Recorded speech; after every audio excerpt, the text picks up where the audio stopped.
In this video, you will learn how the urinary system works and the nephron's role in it. By the end of this video, you should be an expert in the urinary system. Each nephron is composed of many different parts. Each one is made up of a renal corpuscle, aka glomerulus, within Bowman's capsule, a proximal tubule, aka convoluted and straight components, an intermediate tubule, aka loops of Henle, a distal convoluted tubule, a connecting tubule, and cortical. Outer medullary and intermedullary collecting ducts, and lastly, the afferent and efferent arteriole. Nephrons have many functions, which are vital for things like homeostasis of blood, blood pressure, and plasma osmolarity. Their functions are regulating water and soluble substances in the blood by filtering the blood, reabsorbing what is needed, and excreting the waste as urine. The next topic is the consumption of food and water. As we all know, their journey starts in the mouth. From there, water and food go down the esophagus and into the stomach. The absorption process of water into the blood starts in the stomach.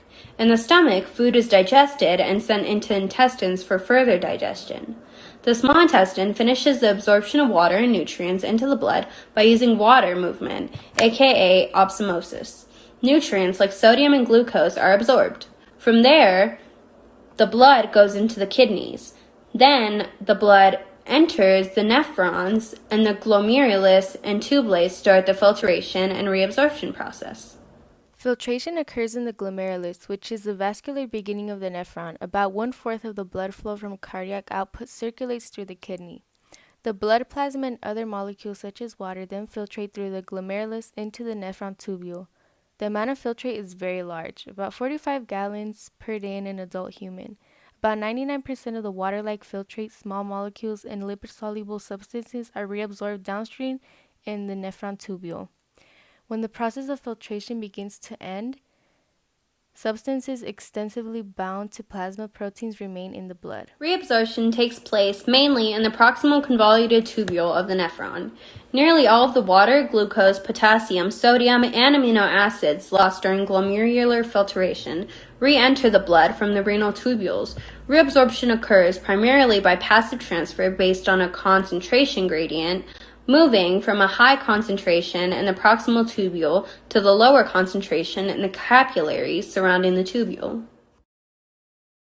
Secretion, which occurs in the proximal tubule section of the nephron, is responsible for the transportation of certain molecules out of the blood and into the urine. Secreted substances include potassium ions, hydrogen ions, and some xenobiotics. Secretion occurs by active transportation mechanisms. Two systems exit. One that transports weak acids such as many conjugated drugs and penicillins, and the other that transports substances such as histamine and choline. Now that you've let us walk you through the urinary system and nephron, you now know the importance of the nephron and all of the things that are done in it that help our body function normally. Through knowing this information, you'll be able to know what is happening in your own body and the importance of drinking water.